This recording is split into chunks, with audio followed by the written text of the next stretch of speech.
नमस्कार प्रिय छात्रों, एडो इंस्पायर चैनल में आपका एक बार पुनः स्वागत है। आज हम आपके लिए लाए हैं उपपद विभक्ति। यह 3 भागों में है, तो आज हम प्रथम भाग की बात करेंगे। आइए जानते हैं उपपद विभक्ति के विषय में। प्रिय बच्चों, आपकी पाठ्य पुस्तक व्याकरण विधि का पाठ 10 है। उपपद विभक्ति को जानने से पहले हमें कुछ ज़रूरी बातें जाननी है। इसके लिए मैंने एक अलग भी वीडियो बनाया हुआ है, आप वहाँ भी देख सकते हैं। तो ये पाठ है आपका कारक और विभक्ति। जैसा कि नाम से ही आपको दिखाई दे रहा है, कारक क्या होते हैं आप जानते हैं। वाक्य में जिसके द्वारा क्रिया की सिद्धि हो। जैसे आप जानते हैं, ये वाक्य दिया हुआ है, हे बालक, हे बालकाः पुत्र नृपस्य पुत्रः ययाति स्वभवने कोशात् स्वहस्तेन याचकेभ्यः धनं ददाति। ध्यान से देखिए, इसमें आपको पता चलेगा। कह ददाति प्रश्न करने पर उत्तर मिल रहा है ययाति, देने वाला ययाति। किम ददाति, वो दे क्या रहा है, धनम। केन, किसके द्वारा, हस्तेन। किसकेभ्यः माने किन के लिए दे रहा है, तो याचकेभ्यः। ये हमारे कर्ता, कर्म, करण, संप्रदान इत्यादि ये हमारे कारक हैं। और इनमें हम विभक्ति लाएंगे जब, तो प्रथमा, द्वितीया, तृतीया, चतुर्थी का प्रयोग करेंगे। इसी प्रकार अन्य भी आपको समझने चाहिए। तो ये हैं हमारे कारक, और कारक होते हैं 6। उसके बाद हम बात करते हैं विभक्ति की। विभक्ति क्या होती है, तो विभक्ति होती है जो शब्दों में लगने वाली हैं, और वे होती हैं 7। कारक होते हैं 6 और हमारी विभक्तियां होती हैं 7। प्रथमा, द्वितीया, तृतीया, चतुर्थी, पंचमी, षष्ठी तथा सप्तमी। ठीक है। और इनके 3 वचन होने से इनके अलग अलग प्रत्यय हैं। तो ये हैं टोटल आपके प्रत्यय 21। ये आपको आने चाहिए शब्द रूप के तरह। अब हम बात करते हैं प्रथमा विभक्ति की, जो हमारी कर्ता के साथ लगती है। कार्य को जो करने वाला है, जैसे यहाँ देखिए, मोहना दुग्धम पिबती, तो पीने का काम हो रहा है, और जो कर रहा है वो है मोहन, इसलिए मोहन में हम प्रथमा विभक्ति लगाएंगे, वही हमारा कर्ता है। ये है हमारे कर्ता। अब हम जानते हैं क्रिया किसे, कर्ता के साथ साथ द्वितीय विभक्ति का जब हम बात करेंगे, तो यहीं से हमारी उपपद विभक्ति का भी आरंभ होता है। उप का मतलब होता है समीप, और पद शब्द का अर्थ होता है शब्द। उप, समीप, पद, शब्द, उपपद। यानी किसी विशेष शब्द की वजह से जो समीप में हो, जब विभक्ति बदल जाए उसे उपपद विभक्ति कहते हैं। अब ये जो द्वितीय विभक्ति यहाँ सामने आप देख रहे हैं, द्वितीय विभक्ति होती क्या है, कर्ता को जो सबसे अधिक अभीष्ट होता है, यानी कर्म जो वो करना चाह रहा है, उसमें हम द्वितीय का प्रयोग करते हैं। जैसे वैष्णवी चित्रम पश्यति, देख रही है कौन, वैष्णवी। अब उसको अभीष्ट क्या है, क्या चाहती है वो, उस चित्र को देखना, इसलिए चित्रम में हमने द्वितीय का प्रयोग किया। ये हमारा कर्म है, इसे कहते हैं सर्वाधिक अभीष्ट चित्र। अब यहाँ से हम जो ये अगला एक पैराग्राफ देख रहे हैं, ये ही उपपद विभक्ति का है। इसमें आपके सिलेबस में जितने भी शब्द हैं आपको वो याद करने होंगे। अभितः, परितः, समया, निकषा, हा, प्रति, उभयतः, सर्वतः, धिक्। आपको सिलेबस दिया गया है सीबीएसई द्वारा। अब देखिए आपके सिलेबस में कौन कौन से शब्द हैं। जितने शब्द आपके सिलेबस में हैं आप याद करिए उनको, कि उनके योग में द्वितीय विभक्ति लगेगी। जैसे पहला उदाहरण देखते हैं, ग्रामम अभितः वृक्षाः सन्ति। इसका अर्थ कोशिश करेंगे। अभिता का मतलब दिया हुआ है ऊपर, सामने, गांव के सामने वृक्ष हैं। अब आवाज आ रही है गांव के, तो इसकी संज्ञा हुई संबंध। इसको संबंध के हिसाब से षष्ठी विभक्ति का यहाँ प्रयोग होना चाहिए, पर हम क्या प्रयोग कर रहे हैं, द्वितीया। क्यों, क्योंकि हमारी उपपद विभक्ति है, इसका नाम ही है द्वितीय उपपद विभक्ति। ऐसे ही नगरम परितः, मार्गाः सन्ति। नगर के, आवाज आ रही है के, काके की का अर्थ होता है षष्ठी विभक्ति, लेकिन हम द्वितीय विभक्ति लगा रहे हैं क्योंकि ये जो शब्द है, ये विशेष शब्द है परितः। आप देख रहे हैं इसको स्थूल अक्षरों में लिखा हुआ है। ये विशेष कारण से हमने विभक्ति का परिवर्तन किया, इसी को कहते हैं उपपद विभक्ति। अगला शब्द है समया। समया का अर्थ जान लीजिए, ऊपर दिया हुआ है पास, समीप। विद्यालय के पास उद्यान है। यहाँ भी आप देख लेंगे विद्यालय के की आवाज आ रही है, पर हम लगा रहे हैं द्वितीया, क्योंकि ये द्वितीय उपपद विभक्ति है। ठीक है। निकषा, निकषा का अर्थ भी समीप ही होता है। और इसका वाक्य जब हम बना रहे हैं, किसके समीप शीतल हवा बह रही है? नदी के। तो यहाँ भी हमने नदीम लिखा है, नद्याः षष्ठी का प्रयोग नहीं किया। इसी तरह अन्य शब्दों को भी आप देखेंगे और जो शब्द आपके सिलेबस में है उनको आप याद करेंगे, उनके योग में द्वितीय का प्रयोग होता है। एक अन्य उदाहरण देखेंगे, नया नियम दिया गया है, अधि यदि उपसर्ग लग जाए किसके आगे? शींग धातु, स्था धातु, आस धातु या वस धातु, तो भी आपको द्वितीय विभक्ति का प्रयोग ही करना है। आवाज चाहे में की आ रही हो। जैसे एग्जाम्पल देखते हैं, विष्णु वैकुंठम अधितिष्ठति, विष्णु जी रहते हैं कहाँ? वैकुंठ में। अब यहाँ पर में की आवाज आ रही है, यानी ये अधिकरण कारक में सप्तमी लगनी चाहिए और हम क्या लगा रहे हैं? द्वितीया, क्योंकि ये जो क्रियापद है विशेष शब्द है अधि जमा स्था। आपने ऊपर देखा, अधि उपसर्ग यदि लगा हो और स्था धातु या शींग धातु हो, तो यहाँ स्था धातु है, तो आपको प्रयोग करना है द्वितीय का। इसी प्रकार और भी कई नियम दिए गए हैं, यहाँ पर आपको वो देखने हैं और समझने हैं। एक विशेष नियम है जो आपके सिलेबस में है, दुहु। ये द्विकर्मक धातुएं हैं, दुहु से लेकर पीछे अगले पृष्ठ तक इन्हें कहते हैं द्विकर्मक, यानी इनमें दो कर्म होते हैं। जैसे दुहु का मतलब है दोहना। अब यहाँ पे लगा हुआ है दोग्धी, ये दू धातु से बनता है। राधा गाम पयः दोग्धी, पयः का अर्थ है दूध, दोहती है राधा। किससे दोह रही है? गाय से। तो आवाज तो आ रही है से, पर हमने लगाया गाम द्वितीय विभक्ति। उसका कारण यही है कि ये द्विकर्मक धातुएं जो है, इनमें दो कर्म होने से दोनों कर्मों में जिससे दूध दो रही है वो गाय है, और जो दो रही है वो है दूध, दोनों में द्वितीय का प्रयोग है। इसी तरह याच धातु का अर्थ होता है मांगना, और ये भी द्विकर्मक धातु है। जैसे पुत्री याचते, क्या याचना कर रही है? वो क्या मांग रही है? धनम। लेकिन जिससे मांग रही है उसमें भी आप देखिए द्वितीय का प्रयोग है मातरम। कारण वही है, ये द्विकर्मक धातुओं में पड़ी गई है। पच धातु का अर्थ है पकाना, क्या पका रहा है वह? ओधनम। किससे पका रहा है? जो कच्चे चावल है उनसे, लेकिन उसमें भी आप देखिए द्वितीय का प्रयोग है तंडुलान रामान की तरह।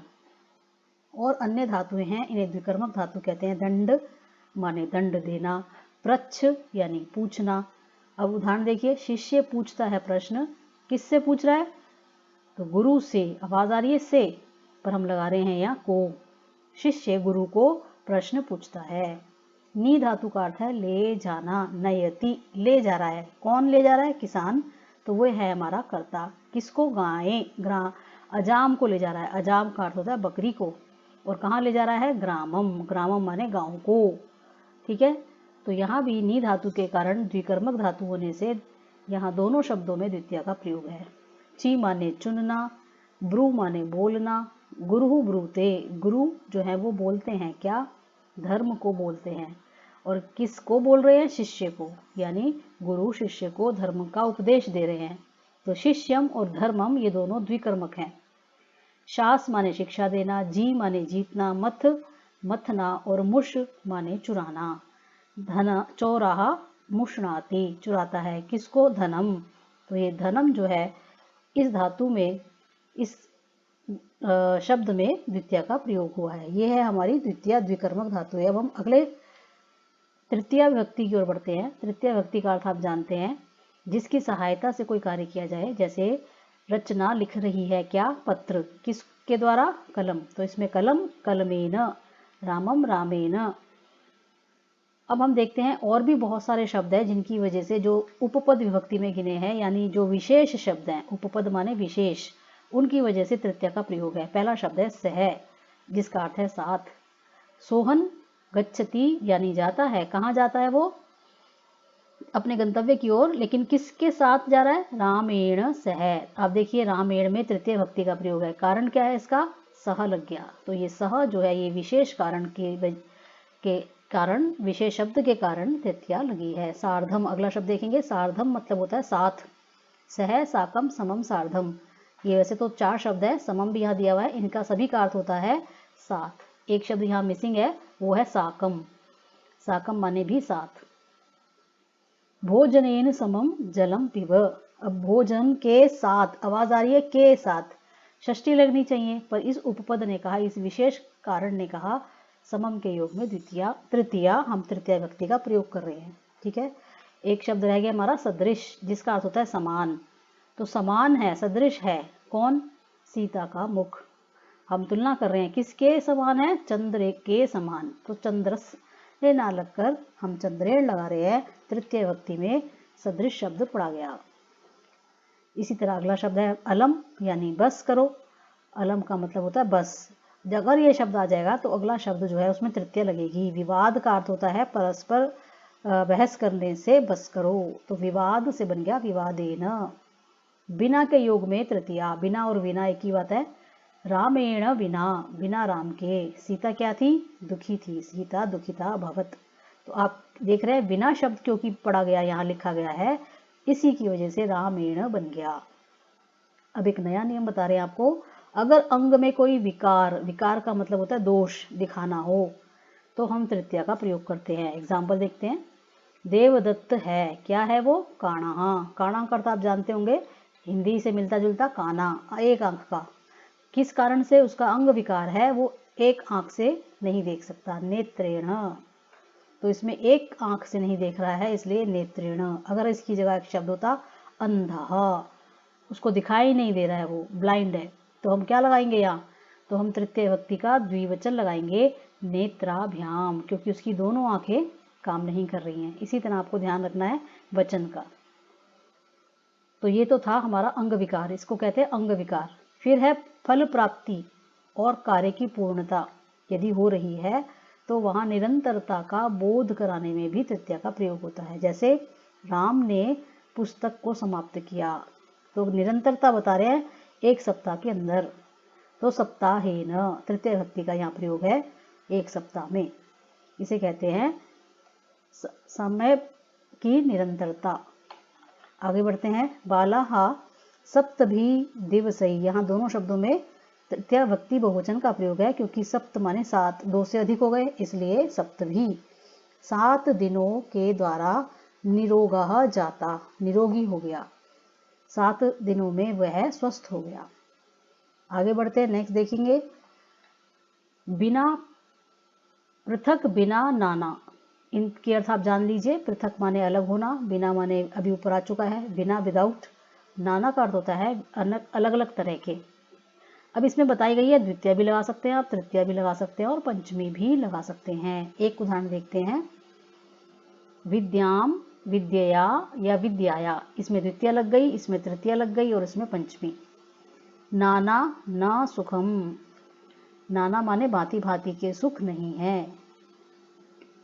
ठीक है, आगे बढ़ते हैं। अब हम चतुर्थी उपपद विभक्ति। चतुर्थी का अर्थ आप जानते हैं, जब संप्रदान कारक होता है तो उसे चतुर्थी विभक्ति के द्वारा समझाया जाता है। जैसे उदाहरण देखेंगे। दा धातु के योग में चतुर्थी का प्रयोग होता है। यह है हमारी उपपद विभक्ति। यच्छति माने देता है, कौन देने वाला है? पिता। ये हो गए कारक कर्ता हमारे। जिसके लिए दी जा रही है उसमें चतुर्थी लगाएंगे। अगर हम दा धातु माने देने का प्रयोग कर रहे हैं, तो जिसके लिए हम दे रहे हैं उसमें चतुर्थी का प्रयोग होगा। इसी तरह एक अन्य उदाहरण देखते हैं। राजा भिक्षुकाय वस्त्रम ददाति, यहाँ भी दा धातु का प्रयोग है। ददाति देता है राजा, वस्त्र किसके लिए दे रहा है? भिक्षुक के लिए। तो हमने चतुर्थी का प्रयोग करना है। सामान्य अर्थ में तो संप्रदान, जिसके लिए कार्य हो रहा है, और दा धातु के योग में ये एक उपपद विभक्ति है। उसके अतिरिक्त देखेंगे रुच माने अच्छा लगना। जब हम कहें रोचते, अच्छा लगता है, जिसको पसंद हो व्यक्ति में हम चतुर्थी का प्रयोग करेंगे। बालकाय, क्या अच्छा लगता है बच्चे के लिए? मोदक, लड्डू। फिर है क्रुद्ध धातु, क्रोध। स्वामी जो है वो क्रोध कर रहा है, तो स्वामी में प्रथमा लगेगी, वो करता है। जिसके लिए वो क्रोध कर रहा है उसमें आप चतुर्थी का प्रयोग करेंगे। सेवकाय, स्वामी सेवकाय क्रुध्यति। इसी प्रकार आपकी पुस्तक में अन्य भी ये क्रियापद दिए गए हैं, जिन्हें हम धातु कह सकते हैं। कुप धातु, कुप्यति, गुस्सा करती है माँ, जिसके लिए गुस्सा किया जाए उसमें चतुर्थी। तो आप देखिए पुत्राय में चतुर्थी। द्रोह किया जाए, द्रोह का अर्थ होता है द्वेष, जलन, जेलस, कौन कर रहा है? मंदमती छात्र, जिसकी बुद्धि कम है। किससे द्वेष कर रहा है? आवाज तो आ रही है से, लेकिन हम लगाएंगे चतुर्थी, योग्याय छात्राय। स्प्री धातु का अर्थ होता है चाहना।